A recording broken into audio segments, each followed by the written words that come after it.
Jangan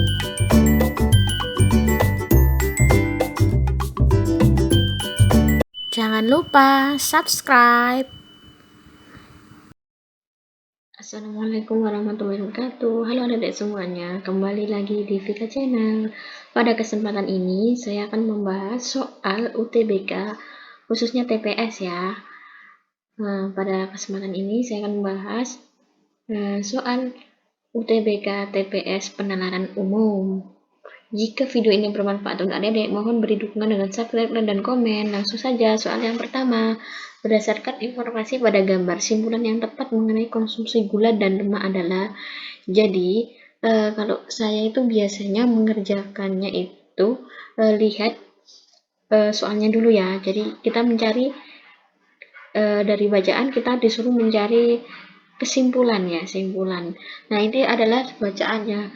Kalau kita mencari kesimpulan, biasanya saya mencari di akhir paragraf. Jadi di akhir paragraf ini kan membatasi konsumsi GGL. GGL di sini kita cari membaca cepat ya, karena ini kan panjang. GGL itu gula, garam, dan lemak. Di sini kita disuruh membatasi konsumsi GGL dan aktivitas fisik itu adalah terbaik untuk menghindari rentetan resiko terkena PTM. PTM di sini kita cari penyakit tidak menular. Nah, sehingga jawaban yang tepat adalah gula adalah penyebab utama, bukan kesimpulan. Pembatasan konsumsi lemak bukan. Nah, ini antara D dan E ya. Mengkonsumsi gula lemak di bawah anjuran secara tidak dapat meningkatkan kualitas hidup. Jadi kesimpulannya bukan itu ya. Nah, ini tidak mengkonsumsi gula dan lemak melebihi anjuran dapat menghindarkan kita dari masalah kesehatan. Itu kan kita disuruh mencari ini kan, membatasi konsumsi GGL yang di paragraf terakhir, sehingga jawabannya apa? Jawabannya adalah E ya, tidak mengkonsumsi, artinya membatasi gula dan lemak melebihi anjuran dapat menghindarkan dari masalah kesehatan. Selanjutnya nomor 2. Berdasarkan informasi pada gambar, pernyataan yang paling mungkin benar adalah, kita baca dulu ya, pernyataan A. Batas maksimal kenaikan berat badan yang dianjurkan adalah 5 kg. Batas maksimal kenaikan yang dianjurkan. Di sini studi ini bukan untuk, lihat di sini itu kegemukan selama WFH ya. Jadi bukan untuk batas maksimal berat badan yang dianjurkan, tetapi dilakukan responden yang dilakukan selama pandemi. Jadi jawaban A salah. B. Hanya sebagian responden yang mengalami kenaikan berat badan. Dari 91 responden, kemudian 22-nya mengalami kenaikan berat badan, berarti sebagian ya. Yang nomor B itu saya benar ya. Yang C, kita lihat yang C dulu. Semua responden memilih untuk berdiam diri. Semua berarti 100%, ini hanya 91 responden, berarti C salah. Rata-rata konsumsi garam di negara Asia tidak melebihi batas aman, benarkah? Tidak melebihi batas aman. Di sini peningkatan konsumsi garam ini di rata-rata konsumsi garam negara di Asia itu 12 gram per hari, benarkah? Itu sudah aman. Kita lihat di bacaan ini, perhatikan konsumsi GGL ini.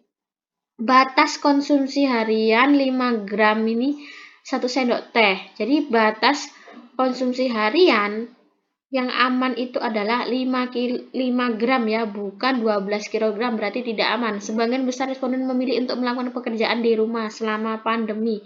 Jadi memang benar 91 responden menghabiskan waktu di rumah, tetapi tidak di sini tidak menyebutkan pekerjaannya, melakukan aktivitas apa. Berarti yang benar adalah B ya. Selanjutnya soal nomor 3. Semua bentuk gratifikasi tidak terpuji, sebagian menteri menerima gratifikasi. Simpulan yang tepat. Nah, kesimpulannya ini karena ini ada proposisi negatif. Semua bentuk gratifikasi tidak terpuji, pasti nanti kesimpulannya negatif ya.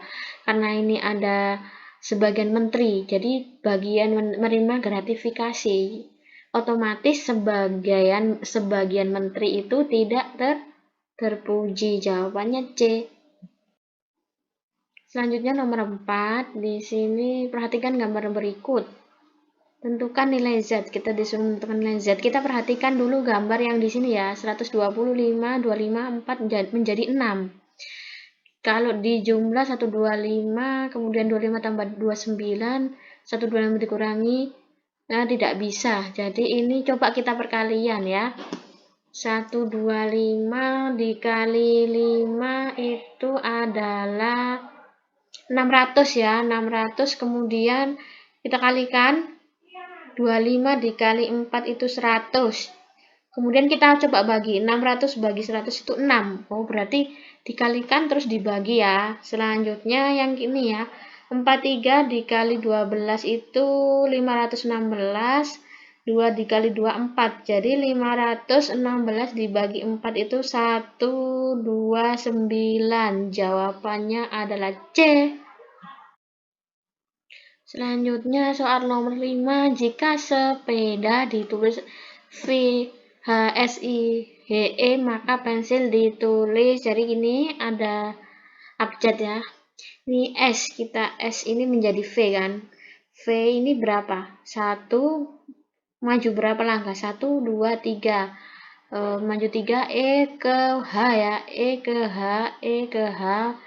Maju 1 2 3, kemudian P ke S 1 2 3, kemudian E ke I.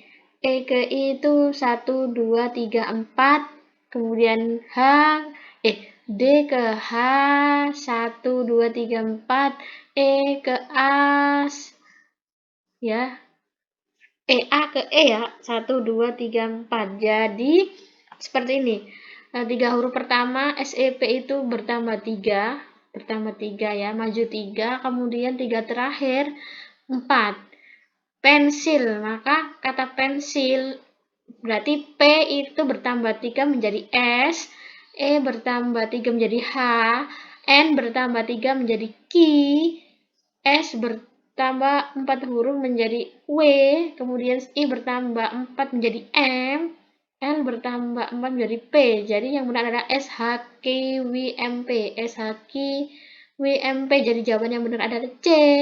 Selanjutnya nomor 6. Berdasarkan paragraf 1, manakah di bawah ini pernyataan yang benar? Jadi ini bacaannya teman-teman. Paragraf 1 ini kita baca cepat ya.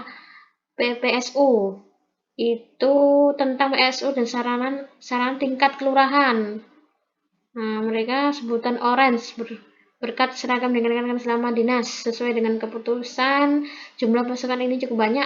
Kemudian pasukan orange, pasukan biru, hijau, dan ungu dibentuk berdasarkan pergub ya. Setiap pasukan di bawah koordinasi satuan kerja perangkat desa SKB yang berbeda. Karena pasukan oranye berada di bawah kelurahan, adapun pasukan lain PHL itu di bawah Dinas Pertanian Pemakaman Dinas Sumber Daya dan Nasional. Kehadiran pasukan ini membantu sejumlah persoalan yang muncul di sekitar lingkungan tempat tinggal. Contohnya jalan rusak, saluran tersumbat, pohon tumbang, timbunan sampah liar. Nah, sehingga petugas yang kita baca petugas PPSU bertujuan untuk membantu dinas, bukan ya PHL ya. Pasukan orange dan ungu berada di bawah satuan kerja perangkat daerah yang sama, bukan, tetapi berbeda. Hanya pasukan orange yang termasuk dalam petugas penanganan prasarana dan sarana tingkat kelurahan. Benar, karena PPSU ini yang pasukan orange itu di bawah tingkat ke kelurahan. Yang benar adalah C. Nomor 7. Berdasarkan paragraf 1, jika terdapat timbunan sampah liar di sekitar tempat tinggal warga, manakah di bawah ini simpulan yang benar? Jadi paragraf yang 1 ya. Paragraf 1. Tujuannya tadi apa ini? Membantu sejumlah persoalan yang muncul di lingkungan warga. Jalan rusak, saluran tersumbat, pohon tumbang, timbunan sampah liar. Nah, nomor 7 ini persoalan timbunan sampah liar. Nah, yang benar adalah A. Selanjutnya nomor 8, berdasarkan paragraf 2, apabila warga tidak memahami bahwa persoalan saluran air dan sampah tidak lepas dari peran aktif mereka, manakah di bawah ini simpulan yang paling benar? Jadi paragraf 2 ini manakah simpulan paling benar jika tidak memahami persoalan saluran air? Akibatnya tidak memahami persoalan. Jadi kita pahami soal dan jawabannya ya. Paragraf 2 itu di sini saluran air dan timbun sampah kerap kali terjadi menjadi biang kerok banjir besar. Nah, ini kan terendam, masalah di sini itu kan apa? Di sini banjir ya, banjir terendam. Kemudian ya. Nah, ini sama halnya dengan saluran air dinilai serupa, namun pendapat warga dapat juga dipahami sebagai contoh apresiasi terhadap kehadiran bantuan petugas PPSU dan PHL. Di sini adanya saluran air dan timbun sampah menjadi fokus sorotan warga karena kerap kali menjadi biang kerok banjir. Nah, akibatnya kan tidak memahami persoalan saluran dan air berarti apa? D. Terjadi permasalahan saluran air dan timbun sampah sehingga menyebabkan banjir. Yang benar adalah D ya. Selanjutnya nomor 9, berdasarkan paragraf 1, manakah pernyataan IBA ini yang paling mungkin benar mengenai penanganan prasarana dan sarana umum. Jadi yang ditanyakan itu mengenai penanganan, bagaimana penanganan dan prasarana umum ya. Kita lihat jawabannya dulu, sengaja dibuat oleh pemerintah, bukan menangani prasarana.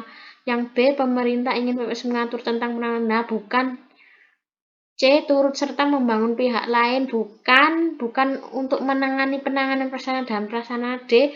Membentuk pasukan dengan warna yang berbeda agar mudah dihafal, bukan tujuannya. Nah, yang E, permasalahan jalan rusak, menangani permasalahan jalan rusak, saluran tersumbat, pohon tumbang, timbunan sampah liar. Nah, ini E ya, menangani. Dilihat dari paragraf 1 yang terakhir. Nah, ini pasukan ini bertujuan untuk membantu sejumlah persoalan ya kan, ya menangani persoalan prasarana dan prasarana juga, jalan rusak, saluran tersumbat, itu juga termasuk prasarana. Yang benar adalah E ya. Selanjutnya nomor 10, nomor terakhir, berdasarkan diagram di kinerja petugas PPSU, persentase manakah yang berada pada posisi kedua terendah dalam diagram. Kita lihat diagramnya, posisi terendah itu yang terakhir itu kan 3, kemudian kedua 7,6. Keberadaan petugas tidak menentu, sehingga jawabannya itu adalah B, keberadaan petugas tidak menentu. Nah, sekian dari pembahasan UTBK 2023, pembahas untuk penalaran umum. Ini hanya belajar saja ya, dan ini adalah soal pemanasan. Ini nanti saya akan membahas soal-soal yang lebih ekstrim lagi ya. Ini kan adik-adik supaya tahu gambaran, oh penalaran umum itu seperti ini. Jadi kalau adik-adik punya saran atau pertanyaan, tolong di komen di kolom komentar. Dan sampai jumpa, ketemu lagi di soal yang lebih ekstrim. Bye bye, sampai jumpa. Assalamualaikum.